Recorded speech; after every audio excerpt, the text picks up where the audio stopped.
team that's tracking the user's sleep and enhancing their sleep overall. I'll walk you through the system architecture, and then we'll show you a demo of the app. First of all, this right here is a light bulb that's controlled through MQTT and an ESP32. It will light based on the user selection in the website. Now let's walk to the other sensors. Here we have a skin temperature, okay, which will measure the user's skin throughout the night. And here we have a turn sensor, so on which side of the bed they'll turn. This is right, this is left, and both of them communicate through MQTT to the watch. To the web server. Here you can see the data being sent from the watch, from the sensors to the web server. Okay, and here the Raspberry Pi, which we're running the system on, and we're running a Mosquito, a local MQTT broker, and we are running with the Node.js on it and the CouchDB.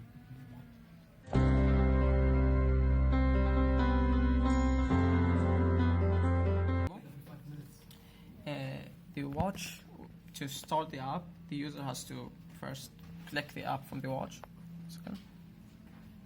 Okay. Now, at first login, it will ask the user to register. And to register, you have to go to the web portal. I have it open here. I'll put my username and the watch ID, which is 5 letters, and the email address. Now I'll hit register.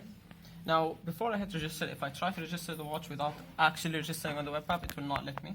But after I register, here we go. Now, because there is no sleep data recorded yet, you can see there is no sleep. It will tell the user there is no sleep data. Now, for this demo, we are telling the watch, or forcing the watch, to record data even when the user is awake. So right now it's recording my data and sending it to the web server, as you can see here. This is the MQTT, and this is the data. And after a certain time, it will start processing. Yeah, this processing is mainly done through machine learning. After the processing is done, it will be updated in the database, and now we can view it in the website. As you can see here, this is the items. Okay. So this is the first, for the website, this is the home page, which the user will be able to see all of the data.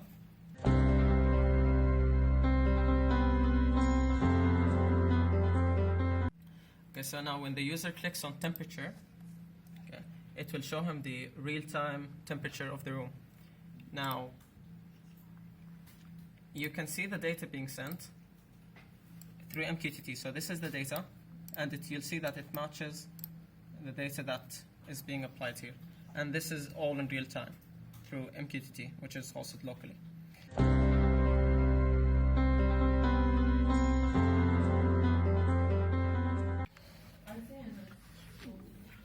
So in this page, the user will be able to set the light of the room using the website, and the data will be transmitted through MQTT.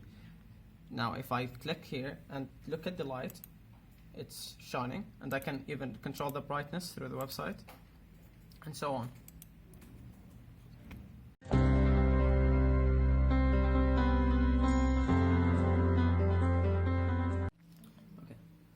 For the ambient sound feature, once the user is about to sleep or they go to their bed, they have to open the app.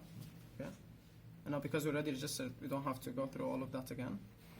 And now, after some delay, it will start the sound, which is rain in this case, and we can change it to whatever we want through the website.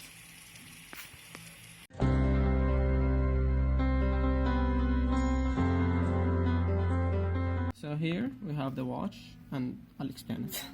So when the user opens this, we already registered, so we don't have to go through that again. Okay.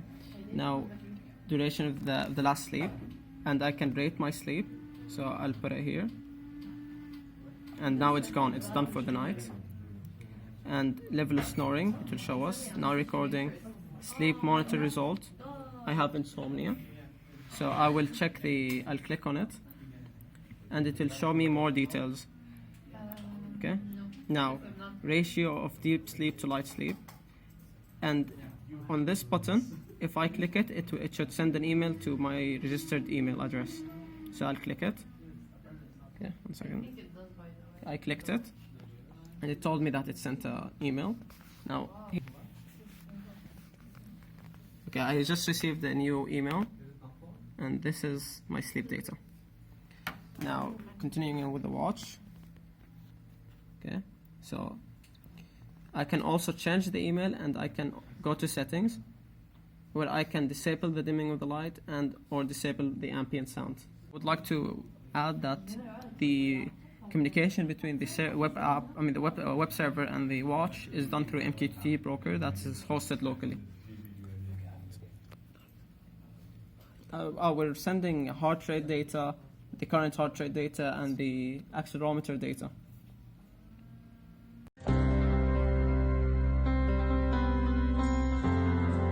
Now for the alarms, all the user has to do is go to alarms, click alarms in the web app, okay, and add an alarm. Okay, I'll add an alarm at 2 minutes from now. As you can see here, we have the chart. Okay, and selected PM because it's PM. And on Thursday, Saturday and Friday, and I'll hit save. Now it will sound in 2 minutes from now. And yeah, and I can, in the meantime, I can edit alarm and remove an alarm for you guys for the demo. I'll edit this alarm first, and I'll make it at 11, sure, on Wednesday and Tuesday. As you can see here, the alarm updated. I can also remove the alarm. We don't have, this is the free API code, so we couldn't get more than It's lagging because it's... And you can see the same for Now I removed the alarm from the database and the web app. Now, in 1 minute from now, the alarm will turn on. That's the alarm. Thank you.